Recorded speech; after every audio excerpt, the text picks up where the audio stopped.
اعوذ باللہ من الشیطان الرجیم بسم اللہ الرحمن الرحیم رب اشرح لی صدری ویسر لی امری واحلل عقدۃ من لسانی یفقہوا قولی۔ ریاض الصالحین حصہ اول۔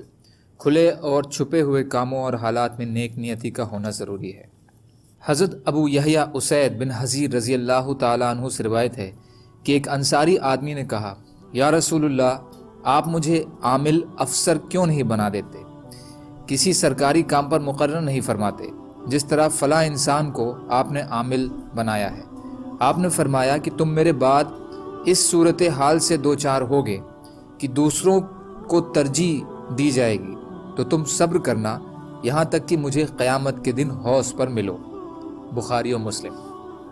فائدہ: نبی صلی اللہ علیہ وسلم نے جو پیشگوئی فرمائی تھی وہ پوری ہو گئی ہے، جو نبی صلی اللہ علیہ وسلم کا معجزہ اور آپ کی صداقت کی دلیل ہے۔ دوسرا، حوض وہ حوض کوثر ہے جو آپ صلی اللہ علیہ وسلم کو جنت میں یا میدان حشر میں دیا جائے گا، جہاں آپ اپنے دست مبارک سے اپنے ماننے والوں کو اور ایکشور وادی مسلمانوں کو شراب طہور کے جام پلائیں گے، جس سے پینے والا پھر پیاسا نہ ہوگا۔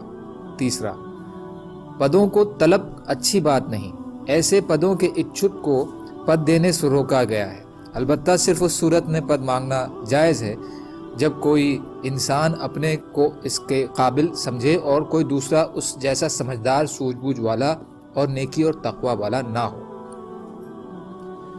حضرت ابو ابراہیم حضرت عبداللہ بن ابی اوفا رضی اللہ تعالیٰ عنہ سے بیان کرتے ہیں کہ رسول اللہ صلی اللہ علیہ وسلم نے اپنے کچھ ان دنوں میں جن میں آپ کا مقابلہ دشمن سے ہوا انتظار فرمایا، مطلب لڑائی کو ٹالا، یہاں تک کہ جب سورج ڈھل گیا تو آپ لوگوں میں کھڑے ہوئے اور فرمایا کہ لوگوں، دشمن سے ملاقات، لڑائی کی آرزو مت کرو اور اللہ تعالیٰ سے عافیت یعنی سلامتی مانگو، لیکن جب ایسا موقع آ جائے کہ تمہاری دشمن سے مٹبھیڑ ہو جائے تو ثابت قدمی سے لڑو اور یہ بات جان لو کہ جنت تلواروں کے سائے تلے ہے۔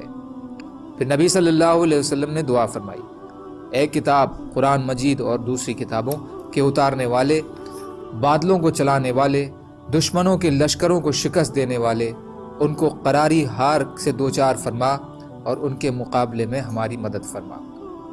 بخاری اور مسلم۔ فائدہ: جہاد اور اس کے لیے بھرپور تیاری اور ہر وقت چست رہنے کی اگرچہ بڑی تاکید کی گئی ہے، تاہم اس کے باوجود دشمن سے مقابلے کی آرزو کرنے سے منع کیا گیا ہے۔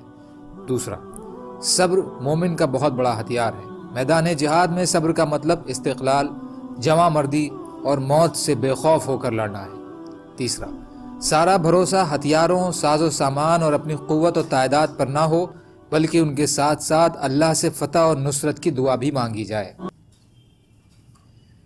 سبحان اللہ و بحمدہ، سبحانک اللہم و بحمدک، اشہد ان لا الہ الا انت، استغفرک و اتوب الیک۔ سبحان ربک رب العزۃ عما یصفون وسلام علی المرسلین والحمد للہ رب العالمین، برحمتک یا ارحم الراحمین، لا الہ الا اللہ محمد رسول اللہ۔